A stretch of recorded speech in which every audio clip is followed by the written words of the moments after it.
Mousikeus and the Sadness.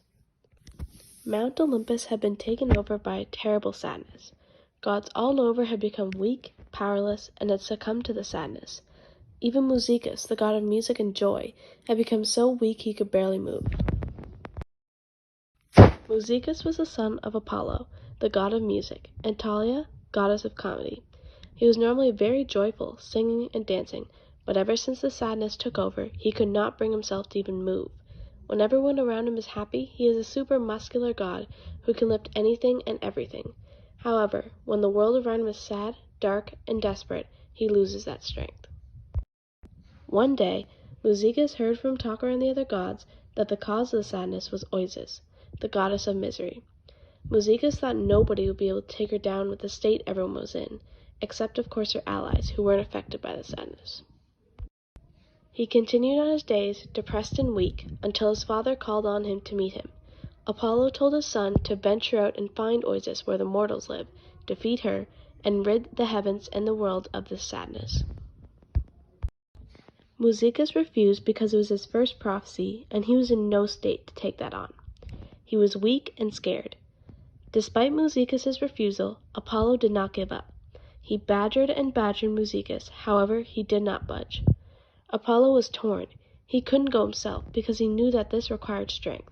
Apollo was not the most strong god there was, but his son was one of them, depending on the mood of others around him. One morning, just after Mousikeus had woken up and was preparing himself some fresh lamb strips and eggs for breakfast, Apollo approached him.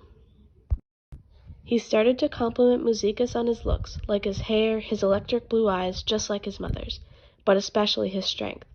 Mousikeus asked him why he was doing that. Apollo said he was trying to build him up so his mood would change, so he would agree to go see Oisis.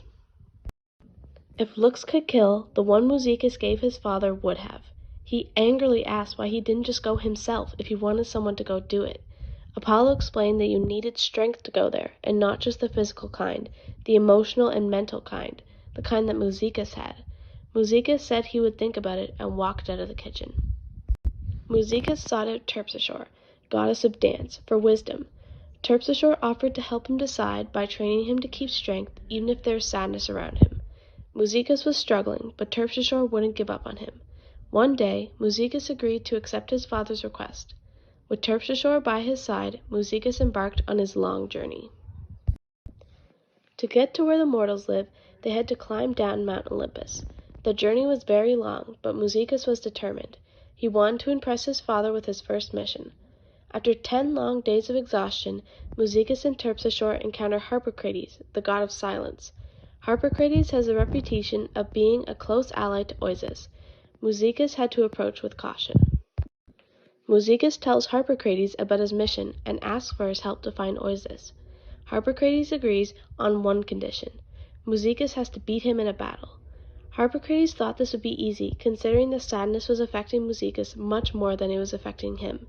Mousikeus agreed reluctantly, knowing it would be difficult. They begin to battle. Harpocrates uses his telekinesis to grab a huge rock off the mountain, and he throws it at Mousikeus. Mousikeus is thrown backward and is crushed by the weight of the rock.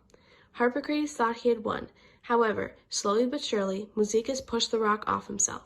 He got back up, picked up the same rock, and hurled it back at Harpocrates. Harpocrates fell back the same way Mousikeus did, although he did not get up. He had won! Despite that, Mousikeus fell to the ground, even more weakened than before. Terpsichore helped him up so he could face Harpocrates, who was still struggling to stand.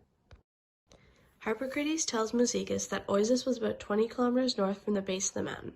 Terpsichore ruffled Mousikeus' brown curly hair in a congratulatory way as they continued down the mountain. Another 12 days later, they arrive at the place that Harpocrates advised them to go. They see a rainstorm in the distance, meaning the sadness had even reached Zeus, the god of the skies. They figure that Oisis would be in the center of that. The closer they got to the rainstorm, the weaker they both felt. Mousikeus suddenly felt very nervous and started to doubt his training.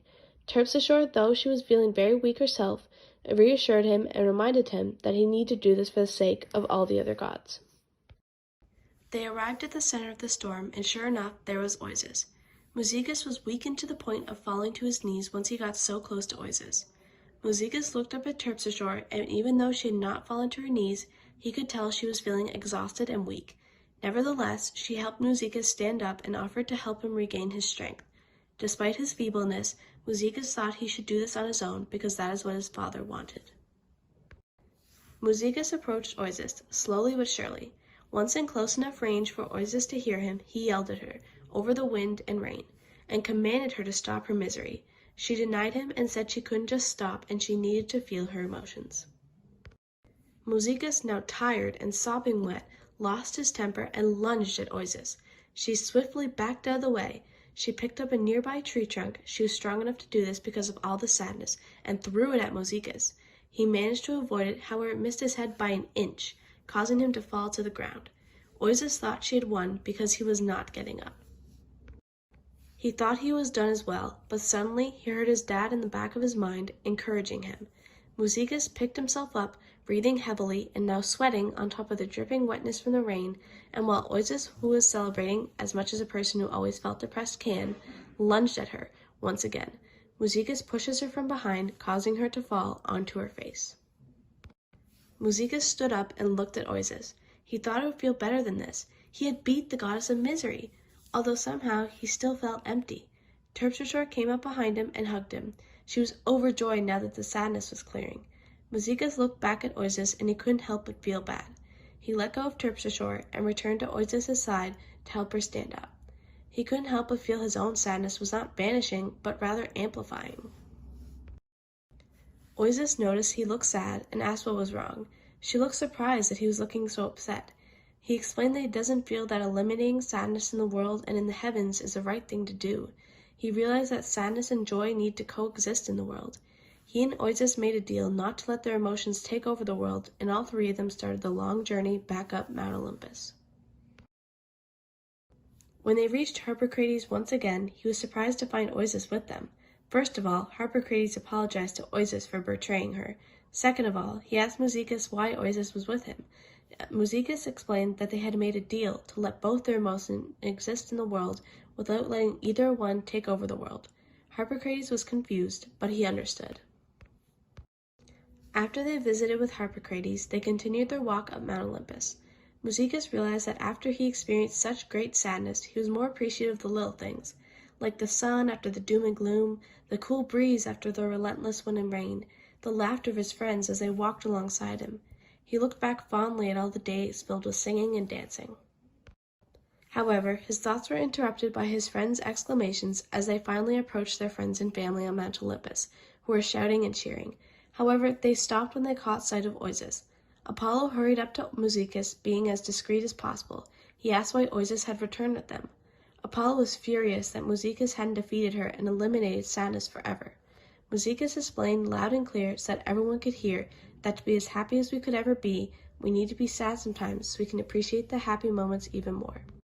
The gods were puzzled. They didn't understand why sadness could be a good thing. They all whispered to each other, saying Mousikeus was crazy and he didn't know what he was talking about. Nonetheless, Mousikeus stayed confident, and finally someone started a slow clap. A couple of the other gods chimed in as well. The clapping got louder and louder until the cheering from the crowd was deafening. Mousikeus was grinning from ear to ear. He turned to Oisis and leaned in to kiss her. The crowd's cheering intensified. When they separated, Apollo approached his son once again, bowed, and presented Mousikeus with his lyre, the one Hermes had given to Apollo so long ago, and Apollo had felt it was only appropriate to pass it down to Mousikeus. Mousikeus embraced his father. Once they parted, Apollo took his son's hand and raised it in the air, and once again everyone cheered, not just for Mousikeus, god of music and joy, but also for Oisis, goddess of misery.